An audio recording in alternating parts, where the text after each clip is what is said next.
नमस्कार दोस्तों, मैं हूं शशिकांत कुमार और स्वागत है आपके अपने YouTube चैनल ज्ञान सागर के GKGS में।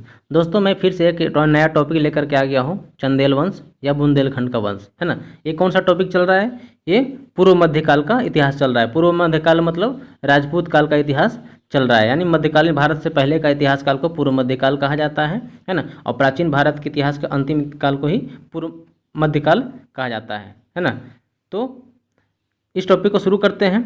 क्या है नाम? चंदेल वंश। चंदेल वंश के बारे में जानकारी चाहते हैं तो चंदेल वंश टॉपिक शुरू करने से पहले आपसे एक छोटी सी रिक्वेस्ट है कि अगर आप मेरे चैनल पर न्यू हैं, है ना, पहली बार विजिट कर रहे हैं तो इस चैनल को जरूर सब्सक्राइब कीजिएगा, साथ में बेल आइकन को प्रेस कर दीजिएगा जिससे कि नोटिफिकेशन आपके पास तुरंत पहुंच जाए और आप सबसे पहले इस वीडियो को देख सकते हैं, क्योंकि मैं ऐसी वीडियो रोज़ बनाता रहता हूँ। तो चलिए देर न करते आज का वीडियो शुरू करते हैं। चंदेल वंश, है ना। तो चंदेल वंश की स्थापना किसने कहा जाता है? ये सबसे मुख्य बिंदु है चंदेल वंश से, है ना।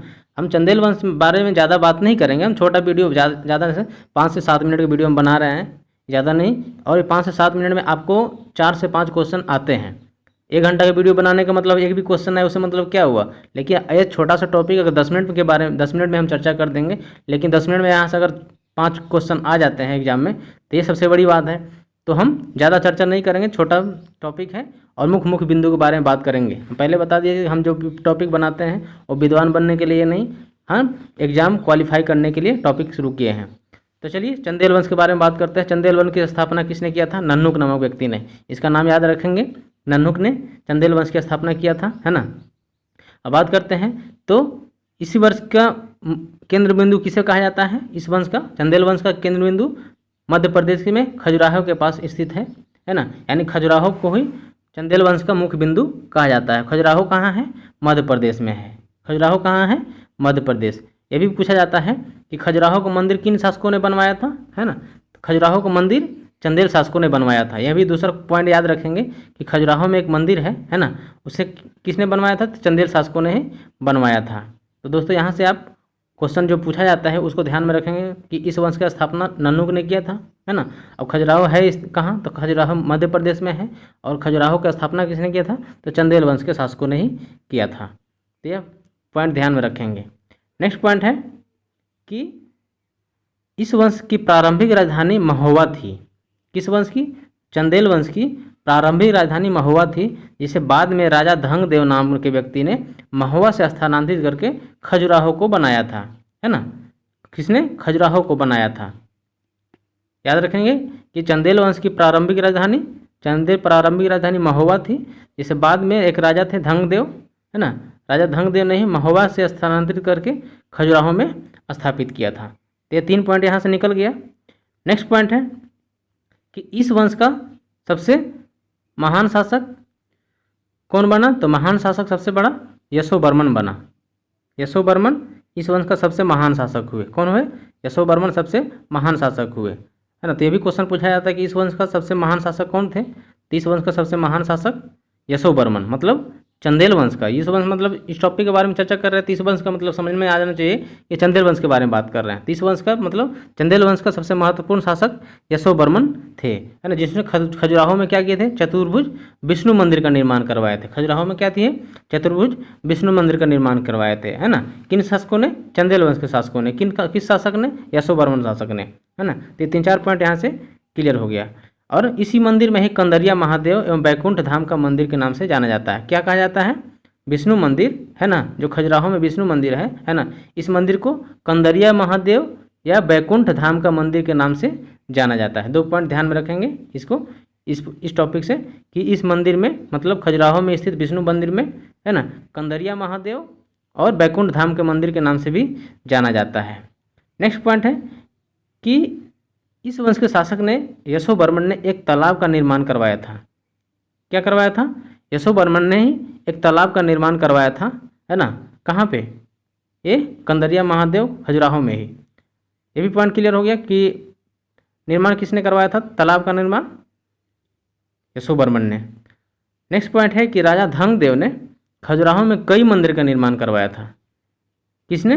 राजा धंगदेव ने खजुराहो में कई मंदिर का निर्माण करवाया था, जैसे बैद्यनाथ का मंदिर, जगन्नाथ का मंदिर और जैन मंदिर, है ना। जैन मंदिर सबसे महत्वपूर्ण है। इन सभी मंदिरों में जैन मंदिर सबसे काफ़ी महत्वपूर्ण है ना। तो इनका भी नाम रखेंगे, साथ साथ बैद्यनाथ मंदिर का भी नाम रखेंगे याद, और जगन्नाथ मंदिर का भी नाम याद रखेंगे। तो राजा धंगदेव ने खजुराहो में कितने मंदिर का निर्माण करवाया था? 3 मंदिर का निर्माण करवाया, जिसमें थे बैद्यनाथ मंदिर, जगन्नाथ मंदिर और जैन मंदिर। तो यह भी पॉइंट क्लियर हो गया होगा। नेक्स्ट पॉइंट है, इन्होंने प्रयाग में तपस्या के दौरान जल समाधि लेकर के अपना प्राण त्याग दिए थे। किसने? राजा धंगदेव ने। राजा धंगदेव बताइए कितना बड़े महान पुरुष थे कि 3 मंदिर का भी निर्माण करवाया, जगन्नाथ मंदिर, बैद्यनाथ मंदिर और जैन मंदिर। 3 मंदिर का निर्माण करवाने के पश्चात इन्होंने क्या किया? प्रयाग मतलब इलाहाबाद तपस्या में के दौरान जल समाधि लेकर के अपना प्राण त्याग दिए थे, है ना। तो ये भी मुख्य बंद हो गया कि कौन से ऐसे मुनि हुए कि वो जल समाधि लेकर के इलाहाबाद में वो प्राण त्याग दिए थे। तो आपका उनका नाम याद रहना चाहिए कि राजा धंगदेव, है ना। राजा धंगदेव ने ही इलाहाबाद में समाधि लेकर के अपना प्राण त्याग दिए थे। नेक्स्ट पॉइंट है कि इस वंश के शासक विद्याधर, मतलब इस वंश के शासक मतलब है ना चंदेल वंश के शासक, चंदेल वंश के शासक के ही शासनकाल में महमूद गजनवी ने आक्रमण किया था। किस वंश के शासक ने? विद्याधर, है ना। चंदेल वंश के शासक थे विद्याधर, और इन्हीं के शासनकाल में ही महमूद गजनवी ने आक्रमण किया था, है ना। महमूद गजनवी ने आक्रमण किया था। इन्होंने महमूद गजनवी ने भारत में 17 बार आक्रमण किया, है ना, जिसमें 16वां आक्रमण सबसे महत्वपूर्ण था, जो कि 1025 ईस्वी में किया था। कहाँ? 1025 ईस्वी में सोमनाथ मंदिर, गुजरात में है सोमनाथ मंदिर, वहाँ पे आक्रमण किया था। भारी लूटपाट करके, है ना, सोना चांदी बहुत सारा लूट करके ले जा रहा था, है ना। और ले जाते समय उन्होंने जाटों ने बीच में विद्रोह कर दिया, कुछ सोना चांदी जाटों ने भी ले लिया। तो इस तरह से इसके बारे में चर्चा करेंगे हम। मध्यकालीन भारत के इतिहास में महमूद गजनवी के बारे में चर्चा करेंगे, मोहम्मद बिन कासिम के बारे में चर्चा करेंगे, है ना। बहुत सारे शासक हैं, उनके बारे में चर्चा करेंगे। लेकिन फिलहाल इस टॉपिक को हम खत्म करते हैं, छोटा टॉपिक है। तो क्या था? इस वंश के शासक थे विद्याधर, है ना, जिन्होंने महमूद गजनवी ने आक्रमण किया था। विद्याधर के शासनकाल में ही महमूद गजनवी आक्रमण किया था। इस वंश के अंतिम शासक परमादी देव थे। जी हाँ, चंदेल वंश के शासकों में ही सबसे अंतिम शासक परमादी देव थे, जिसे चौहान वंश के शासक पृथ्वीराज चौहान ने पराजित कर दिया था।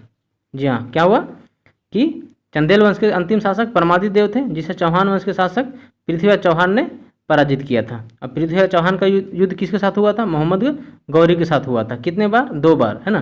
और किस युद्ध में हारा था? तराइन का द्वितीय युद्ध में ये हार गए थे पृथ्वीराज चौहान, और पहली बार इसमें जीत गए थे।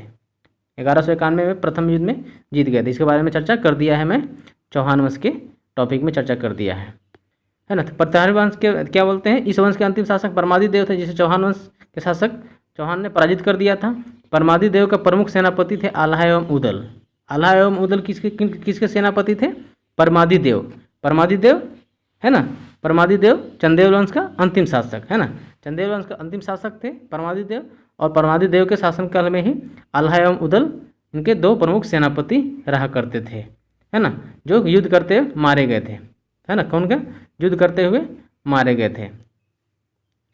किसके साथ? जब पृथ्वीराज चौहान ने ही पराजित किया था परमादी देव को, तो उसी समय ये युद्ध में मारे गए थे। और अंततः क्या हुआ? अंततः कुतुबुद्दीन ऐबक के द्वारा चंदेल क्षेत्र को मिला लिया गया, है ना। कुतुबुद्दीन ऐबक के द्वारा चंदेल क्षेत्र को अधिकार कर लिया और अपने आप में अपने राज्य में मिला लिया था। तो इस तरह से कुतुबुद्दीन ऐबक ने क्या किया था? दिल्ली सल्तनत का स्थापना किया था, है ना। क्या हुआ था? कुतुबुद्दीन ऐबक गुलाम वंश की स्थापना किया था, है ना। तो इसके बारे में चर्चा करेंगे हम। मध्यकालीन भारत में, है ना, कुतुबुद्दीन ऐबक गुलाम वंश का संस्थापक था। इन्हें लाखों का दान देने वाला व्यक्ति कहा जाता है कुतुबुद्दीन ऐबक को, है ना।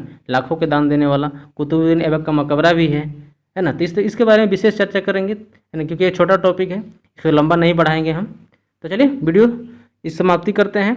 अगर ये वीडियो अच्छा लगा है तो एक बार इस वीडियो को जरूर सब्सक्राइब कीजिएगा, साथ में बेल आइकन को प्रेस कर दीजिएगा, जिससे कि नोटिफिकेशन आपके पास तुरंत पहुंच जाए। तो चलिए आप सभी को इस वीडियो को देखने में बहुत बहुत धन्यवाद।